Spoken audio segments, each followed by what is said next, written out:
Hi, this is Carol. This is week 5. Our first question is, have you used video chat in the past in any capacity? And yes, I have used this technology.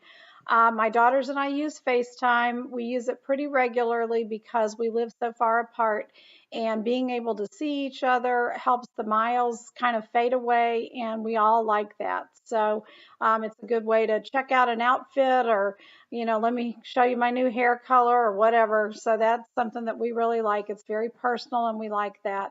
It's also easy to use. We have icons on our phones and we just have to touch them and they just come right on. So that's really a great thing. We've also used Skype back when they were younger, and Skype was new.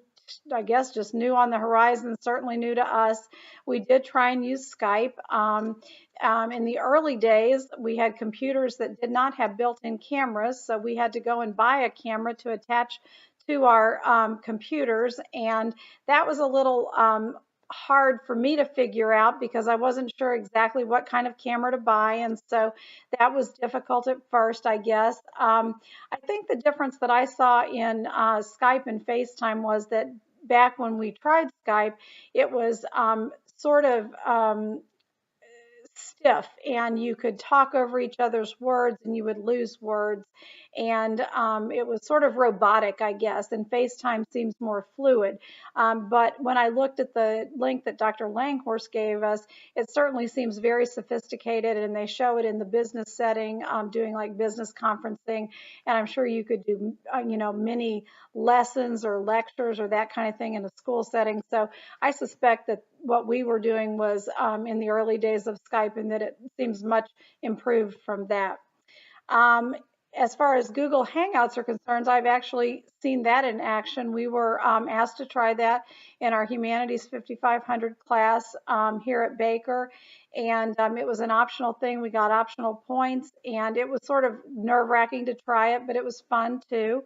It did what the other technologies have done. We put a name, or not a name, but a voice and a face with online acquaintances. And so we built some community. It was fun chatting with people. The connection was a little rough. Our professor was in Australia, and I don't know if that had anything to do with it. We were all over the country naturally, so it could have been a variety of things. Because of that, I did get to see that texting feature that's part of the Google Hangouts, but I will say the texting feature seems really slow when you're looking at someone. If you text somebody on your phone, or if you text somebody in, say, Facebook Messenger or something like that, it doesn't seem slow because you're not watching them and anticipating that they're going to speak.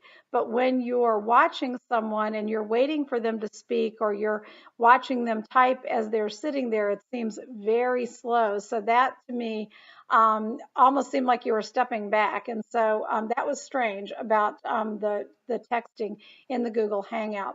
The other question was, how would you plan to use video chat as an instructor in an online class? And I think that for me, I would probably try and use it as office hours, so that I could have a face-to-face conversation with someone, for tutoring, for mentoring, for extra learning, in-depth learning. Professor Bull mentioned that you can have deeper learning through conversation, that you don't just go through the problems one by one.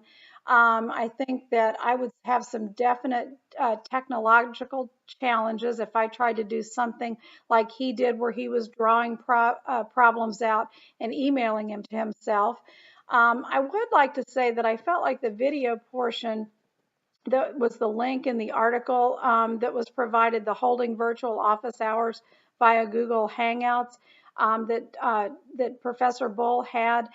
We watched him give a lecture, and he explained how he used Google Hangouts, but that picture is worth 1,000 words. And if he had just demonstrated what he actually did, actually shown how he had drawn out the problem, and shown how if he had interacted with those online screens that were asking him questions, that would have been a lot more beneficial, I think. I really felt like he didn't show us how to do that. And so I don't know if that's what his audience was expecting.